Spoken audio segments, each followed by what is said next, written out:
तर ते आता ऊन वाढायला सुरुवात झाली, खूपच ऊन वाढायला पाहत आता. हा ना राजा, किती पाहिजे ना आता ते ट्रॅक्टरवाला आहे म्हणून शेतात झाला, नाही तर आता या शेतात यायची बी इच्छा नाही उराली, लाईच गरम होऊ राहिलं. ते पाऊस बी पडला ना कुठं कुठं, त्याच्याने बी ते जास्तच गरम होऊ राहिलं आता. बघ्या कायले एवढ्या उन्हात फिरतं इकडं, त्याला कसलं ऊन लागतं, पाहिजे कसा चष्मा चष्मा घालून चालला आपला हिंडायला इकडं. अय बघ्या, काय करू राहिला इकडं तू? अरे दीपक भाऊ, मला बी ते ट्रॅक्टर टाकायचं होतं ना शेतात, म्हणून आलो होतो इकडे पाहायला. मला माहित झालं गावात का ट्रॅक्टर तिकडे तात्याच्या शेतात चालू आहे बा. म्हटलं चला मग इकडे घेऊन जाऊ. लायचून तर पुरायला ना, पार घामात निघला माया. अबे तर इकडे कायले आला, मला सांगायचं ना फोनवर, मी दिला असतं ना पाठवून तुझ्याकडे. अरे हो बड्या, तसं बी जमलं असतं, मला कळालंच नाही हे. अबे आला तर आता बस इथं सावलीत जरासा जाऊ नको, लय ऊन आहे. अरे हो ना तात्या, एका शॉट मध्ये तर वापस जाणं शक्यत नाही. येतानाच किती ऊन लागलं मला, पार घामाला. बसतो बाई तर लिंबाच्या झाडाखाली शांतपणे. ते वरच्या ढेल्यात बी मारले का तात्या तुम्ही, की बस एवढं झालं की संपते त्याचं? अबे वरच्या डेला जाताच नाही, एकदा होऊन जाऊ दे हे, नंतर उद्या गिद्याला पाहतो. तू घेऊन जातो आज येतं झालं की. हा आता नांगरून झालं की एकदा चांगली तपली जमीन की मस्त होते मग. मग काय डबल एकदा पाऊस पडला, रोटा मारला की बस पेराचंच काम राहते. गहू झाला का रे पक्या तिकडला, तुला किती झाला तुला? भाऊ काय ना तात्या, 20 पोते झाला, 2 पोते घरी ठेवला, बाकीचा टाकला गोडाऊनला मग. चांगला झाला ना मग तुला वीस पोते. भाव आहे चांगला वाटतं, काढून टाकायचा होता मग आता. भाव काय नाही तात्या, 2100 2500 असे चालू आहे रेंज मध्ये. म्हटलं पाहू थोडे दिवस अजून. हरभऱ्याला काय म्हणते का बा भाव? आमचा हरभरा आहे ठेवून कधीच विका ठेवून दिला होता थोडे दिवस, म्हटलं पाहू आता काय भाव येते काय नाही ते, त्या हिशोबाने काढता येते. हरभऱ्याला काय 5.5 वगैरे चालू आहेत दादा, नक्की काय माहित नाही मला, पण बहुतेक 5.5 500-600 असं काहीतरी म्हणून राहिले ते बा. हरभरा यावर्षी चांगला झाला बरं, बऱ्याच जणाला यावर्षी चांगला निघला हरभरा बी. मला पण चांगला झाला. तात्यानं तुम्ही तर नंबरच लावला म्हणा, ते पावसाने मागे एकदा दिली होती तुम्हाला, त्याच्यात तुमचा बरं झाला निघून गेला. पण बऱ्याच जणांचा निघला म्हणा, ते काय थोडंसं बऱ्याच जणांचा कापलेलाच होता आणि काही जमाय झालं नव्हतं, आता मग ते निघून गेलं. नाही तर त्यावेळेस नुकसान झालं असतं तर आज काही करणं होतं आपलं. हो ना, ते त्यावेळेस वाचून गेलं म्हणून बरं आहे. हा बा, त्यावेळेस तर लयची झाली. काय लोक ते गुत्तेदाराले पळवे काय न बाबा बाबा. हो ना, त्या दामू पाटलाच्या शेतातले बी गुत्तेदार, अरे बापरे, ते किस्सा तर लयच भारी होता. त्या हे कांताबाईने संगी डब्बा किती वेळचे घेऊन राहिल्या, भूक लागली मला. अरे वा, घरून भाकरीवर येईल का? मला बी सांगायचं ना, मी बी माली भाकरीतच घेऊन आला असताना. तुले कायले वेगळी भाकर आण लागते बे, आमच्याच भाकरीतलं खाऊन होते ना तो चालला तिथं माय भाकर आण लागते म्हणते. ते आहे म्हणा, कांता काकू आणि संगीता बांधून राहिले म्हणल्यावर मला ते येणारच आहे भाकर माझ्यासाठी बी. हो त्याला माहितीच राहते ना, तू राहतेच म्हणून आमच्यासोबत शेतात. येते तेव्हा बस आता जरा शांत, येऊ दे ते भाकर मग मस्त खाऊ. तोपर्यंत एक काम कर ना, ते विहिरीवर जाण, मस्त थंडगार एक कळशीभर पाणी भरून आणतात तू. अरे दीपक भाऊ, तुम्ही नका टेन्शन घेऊ. यांना येऊ तर द्या, मी एक आणतो ना कळशी भरून पाण्याची मस्त थंडगार एरीचं पाणी आपल्या. काय होतं ते ट्रॅक्टरवाला किती घेऊन राहिला नांगराचे? अबे ते ट्रॅक्टरवाल्याचं काय, ते दामू पाटलाला बोलता येते ना, ते जे काय चालू आहे ते देऊन टाकायचं, ते आपल्याला कमी जास्त थोडी राहते काही. तू कायले पैशाचं टेन्शन घेते बे, ते झालं ना त्याचं ट्रॅक्टर नांगरून की तू घेऊन जा तिकडं तुझ्याच्यात, ते पाहून नंतर दामू पाटलाला बोलता येते ना. जे सगळ्या गावासाठी आहे तेच भाव आपल्यासाठी, त्याच्यात का नवीन थोडी आहे.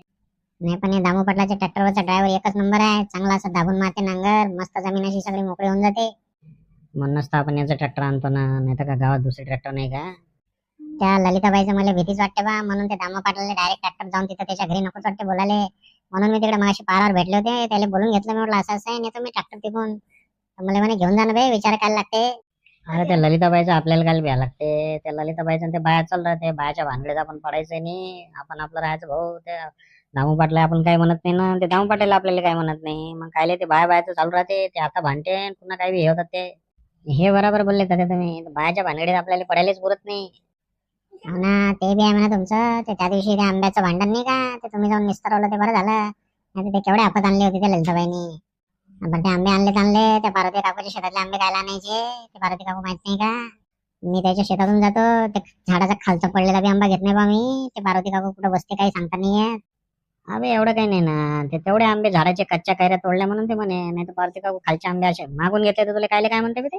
नको बा, मागूनही घेणं नको आणि काहीच नको. ते ते काही खरं नाही, पार्वती काकूचं सगळं ते याच्यावर राहते. कधी कधी मागली तर काहीच नाही म्हणत, नाही तर मग एकदा पट्टा सुरू केला तर काही खरं नाही आपलं. अबे तसं काही नाही ना, ते पार्वतीबाई चांगली आहे, आता हे नाही एवढे कैऱ्या आणले म्हणून वाढलेली ते. नाही तर आता आमची कांता आणत नाही का, आणते ना ते विचारून आणते, ते काहीच म्हणत नाही ते बाई. हा ना, संगी बी आणते जाऊन शेतातून, ते मागून घेते पार्वती काकूले. कांताबाई, झाला नाही का डबा? हो ना संगीता, झाला ना. तू आलीस तर वाट पाहून राहिली होती मी. किती वेळची येऊन राहिली हो तू? तुम्हाला तर माहिती आहे कांताबाई, घरातले सगळे कामं करून या लागते. त्यात मावली नणद आली, तिच्या लेकराचं करतो म्हणा, पण सगळं करून या लागते ना. हो ना, ती नणद बी द्यायचं आहे, काहीच करू लागत नाही तुले, थोडंसं हातभार करू लागत नाही तिला. जाऊ दे आता, जसं आहे तसं. मला बी 2-3 दिवसाकडे जायचं होतं माहेरी. मावली आईची तब्येत चांगली होती. मग आता फोन केला तर म्हणून राहिली ती बरं वाटायला म्हणे आता. तशी मावली सासू म्हणाली ती की तू आईला इथं बोलावून घे, 4-5 दिवस राहते. पण येत नाही ना मावली आई, ते नाही वाटत लेकीच्या घरी. हो येऊ वाटत नाही कोणा कोणाले. नाही जायचं होती किंवा लेकराला सुट्ट्या होते, जा वाटत नाही तुले बी. नाही ना, ते नणद म्हणून राहिली ते तुम्ही चालले आम्ही इथे राहू का, पण मग ते आल्या तर मी कशी काय जाऊ आता, खरंच ना. नाही संगीता तुलाच बोई आहे व, तिला करायचं नाही का, तिचंच घर आहे ना, तिचंच घर आहे, खायचं पियायचं राहायचं, तिला काय एवढं हे, जाऊ द्यायचं नाही तुला.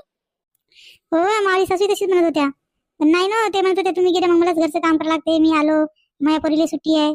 पण खरंच मला जाऊ वाटत होतं, आईची तब्येत चांगली नव्हती, पण आता पाहिजे होतं, जाऊ दे, जायचं असं जातो. नाही ना, पण तुला किती काम करावं लागते घरचं तुझे किती काम आहेत. आता त्याच्या त्याला नणद आली, तिच्या पोरीचं तिचं थोडी शिकू लागत ना, नुसती फिरत राहते, याच्या घरी जाय त्याच्या घरी जाय गावात. हा कुठे मला बाहेर दिसते होती. हो जाऊ देता, आता जा वाटत असेल म्हणा, आले इतके आता जा वाटते कुठे बी, म्हणा गेल्याचं काही नाही. संगीता तुला कळत नाही का, इतकं बोळपणा बनून आहे थोडंसं आपण यायला राहायचं, मग ते फायदा उचलते तर तशा. तू अशी काही बोलत नाही काही नाही, मग त्याला फायदा उचलते ते. हो कांताबाई जाऊ द्या, चला बरं, उशीर होऊन राहिलो, उपाशी जातो माणसं सकाळपासून गेले, तर चला बरं डबा घेऊन जाऊ. आपलाही आणला हो, शेतात जेवण जाते, चला घर सगळं करून आलो आता, घ्या बरं डबा, चला जाऊ आता. हो ना, डबा भरून ना मला, तू आलीस वाट पाहून राहिली ती, चल ना मग. हो चला. मागून बी नाही बा, मी जातच नाही त्याच्या शेतात. तुम्हाला जर खायचं असेल तर तुम्ही घेऊन या. कांता संगीता येऊ राहिले डबे घेऊन. जा रे पक्या, जा बरं, तू ते पाणी घेऊन ये जा. अरे उन्हाचं काही डोक्यावर टाकून यायचं ना, अशा झाल्या दोघे बी. हो बरोबर आहे तुमचं, घरात निघताना आवडत वाटलंच नाही की ऊन असेल म्हणून बाहेर. हो ना, बाहेर आल्यावर कळलं माय किती ऊन आहे ते, असं वाटायला कवा जातून कवा नाही, काय गरमी करून राहिली माय, पाणी पाणी जीव करून राहिला माय, पाणी आणूस तर गरमही झालं. हा कांता काकू, मी आणलं ना आपल्या हेरीचं, हे बा ना कळशी एकदम थंडीगार भरून आणली मी. हो का पक्या भाऊजी, बरं झालं हो तुम्ही पाणी आणलं, आम्ही आणलं ते गरमही झालं हो पाणी. हो माय, आली माझ्याकडे तरी बरं वाटून राहिलं माय, येताना तर लईच ऊन लागायला होतं. काढा बरं डबे, किती वेळची भूक लागली. काढा डबे, आता जेव सगळेजण. हो हो चला बसू जेवायला आता.